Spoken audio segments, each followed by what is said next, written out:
For nearly 15 years, Emmett Clay hadn't spoken more than a handful of words to anyone who wasn't a coyote or a horse. The mountains had become his walls and silence his only companion, his cabin. Built by his own hands and slowly swallowed by the forest. Stood on land no one else dared to claim. He liked it that way. No questions, no noise. Just firewood, fresh water, and the ghost of who he used to be. But that morning, something shifted. The rhythm of the woods broke, a sound foreign to these parts. Metal against metal, slow and deliberate. Pulled Emmett out of his chair. He moved toward the door with the caution of a man who had once lost everything because he trusted too quickly. Through the gaps in the cabin wall, he saw her. A girl, no more than 10, dirty, barefoot, holding something close to her chest. A doll or a piece of cloth, he couldn't tell. She didn't knock. She just stood there, trembling, but not crying. Her lips moved as if she rehearsed every word. Then, "I know who you are," she said, "and I know what you did." Emmett's breath caught in his throat. How could she know? No one alive should know that name anymore. No one alive should know about the church, the fire, the screams. He opened the door slowly, his eyes scanning the woods behind her. No riders, no lawmen, just her, standing there like a truth carved out of time. "Who sent you?" he rasped, voice dry from disuse. "No one," she said. "I followed the stories." Emmett stared at her a long time, then stepped aside. Not out of kindness. He wasn't sure he remembered how to be kind, but out of instinct. Some part of him, long buried, stirred. And as she crossed the threshold into his forgotten world, he knew something had shifted. The past wasn't done with him yet. She sat by the fire, eyes scanning the cabin like she expected it to speak. Emmett said nothing. He just watched. The girl's clothes were torn at the sleeves, and her right cheek was bruised, a faint blue like old ink. He poured water into a tin cup and slid it toward her. She didn't touch it at first, just looked at him. "They said you died in a fire," she whispered. Emmett flinched, but barely. "They say you burned down the church with people still inside." He didn't answer, because there was no right answer. Only the weight of what happened, what couldn't be undone. She finally sipped the water, her hands trembling slightly. "My mama told me stories," she added. "About a preacher who vanished. About a man who carried his sins into the woods." He should have told her to leave, but he didn't. Instead, Emmett asked the question that had been burning in the back of his throat since she arrived. "What's your name?" She hesitated. "Nora." "And what do you want from me, Nora?" She didn't blink. "I want the truth about my father." Emmett's stomach turned cold. This wasn't chance. This wasn't luck or coincidence. It was reckoning. And as the wind howled beyond the cracks in the walls, Emmett Clay knew. He wasn't just hiding anymore. He was being hunted by memory, by blood, by the child of the man he once failed to save. That night, Emmett couldn't sleep. He sat on the porch with a rifle across his lap and silence pressing down like snowfall. Inside, Nora rested under the old patchwork quilt, but her presence filled every shadow of the house. She'd come for answers, for truth. But truth out here was a cruel thing, sharp as broken glass. Emmett lit a cigarette with fingers that still trembled. Not from fear, from memory. There had been a man once, a man who believed in redemption, who wore a collar and preached of light, even when the town turned dark. He had failed that man, and now his daughter was asleep inside his home. Morning crept in like a thief. Emmett found Nora by the river, crouched near the water, tossing pebbles. She looked like a child again. Until she turned and asked, "Did you know him well? My father?" Emmett nodded slowly. "Better than most." "What was he like?" He looked at the sky for a long while before answering. "Brave, too kind for this world." Nora stared down at her reflection, rippling with every stone. Then she said the thing that twisted something deep in him. "He wrote about you. In his journal. Said you saved him once."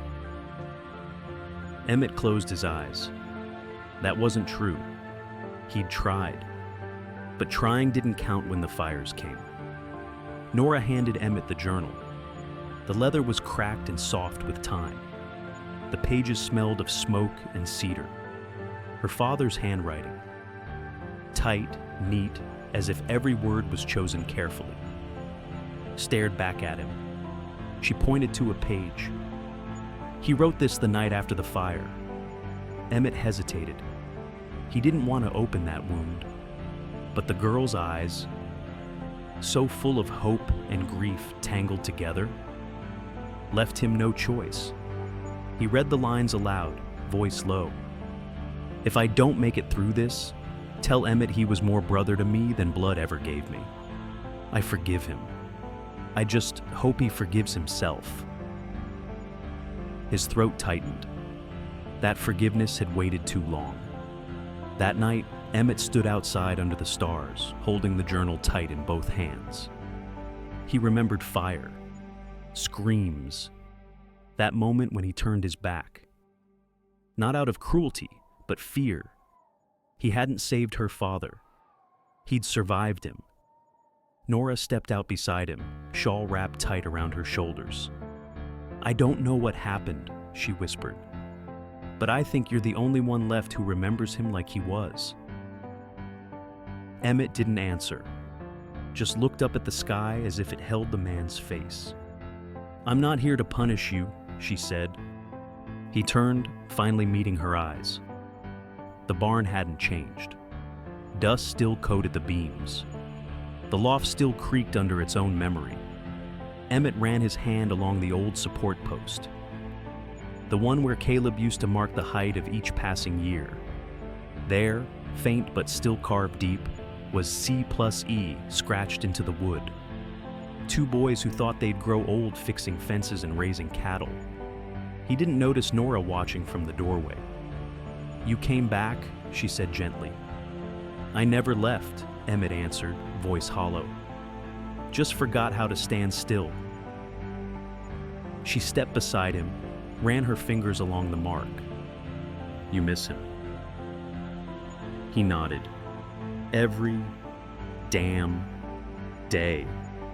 They spent the afternoon mending part of the barn wall. Quiet work. Shared silence. Emmett hammered without speaking, muscles remembering what hands used to do before they shook. Nora painted. She didn't ask for permission. Just chose a clean spot of wood and began to draw. By sundown, the face of her father looked out from the wall. Rough lines, charcoal, but unmistakable. Emmett stopped mid-swing. The eyes looked back at him. Steady, forgiving. "Will it stay?" she asked. "As long as the walls stand," he said. And in that moment, Emmett Morrow understood. Some homes were built not from timber, but from truth finally faced. That night, the cabin felt warmer than Emmett remembered. Not from the fire, but from the quiet presence of someone who understood what it meant to lose. Nora sat cross-legged by the hearth, reading through her father's old ledger. Emmett poured 2 mugs of coffee, placing one beside her. She didn't look up, just whispered, "He kept notes on you. Did you know that?" He didn't. She handed him the book, open to a page. Emmett fixed the fence after the storm. Quiet kid, but solid, trustworthy. His throat tightened. Another entry. offered to take Nora fishing after her mother passed. Never forgot that. That was 15 years ago, and yet it hit like it was yesterday. I think he loved you like a son, she said.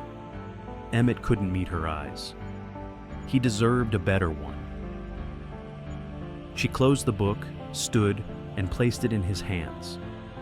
No, she said. He just wanted the one who didn't leave. The room fell silent again. Only this time, it wasn't filled with grief. It held something gentler, something harder to name. Maybe forgiveness. Maybe the beginning of healing. Outside, the wind carried away the last ashes from the fire. But inside, something had started burning that would not fade. Morning light spilled across the floor, soft and golden. Emmett had barely slept, but he didn't feel tired. He found Nora sitting outside, coat draped over her shoulders, staring into the trees. She didn't turn as he stepped beside her. "You heading back soon?" she asked, voice low. He nodded. "I should..." A long pause. Then she reached into her pocket and held out a folded letter. "He wrote this a week before he died. I couldn't open it. But I think maybe it's yours." Emmett hesitated, then took it. It smelled faintly of pipe smoke and cedar. Inside, just a few words. "Emmett, if you're reading this, it means you came home. And that's enough. I forgive you. I always did. Just wanted you to forgive yourself too." No signature, no explanation, but it said more than he ever expected. His fingers tightened on the paper. His chest felt hollow, yet somehow full. Nora stood, brushing dust from her coat. "I'm staying for a while," she said. Emmett looked at her. "Then maybe I will too." Not forever.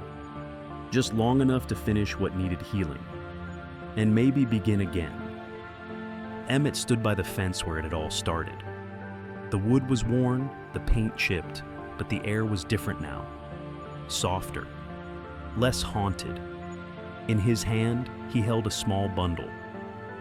A box of old letters, a photo of 3 boys on horseback, and the locket his mother once wore. He placed it under the tree where his father used to sit. A quiet offering. Not for forgiveness. Just for peace. Nora watched from the porch, her eyes unreadable, but not cold. "I'll come back for Christmas," she said quietly. Emmett smiled. "I'll make cider." By noon, the horse was saddled. Emmett turned back one last time. The ranch looked smaller now. Not physically, but emotionally. Less like a battlefield. More like something that could be mended. He tipped his hat to the wind, to ghosts, to the boy he used to be. And then he rode. Not away. Just forward. Carrying all that mattered. Not in guilt, but in grace. And as the dust rose behind him, the sky ahead opened wide and blue, like a door that had finally been unlocked.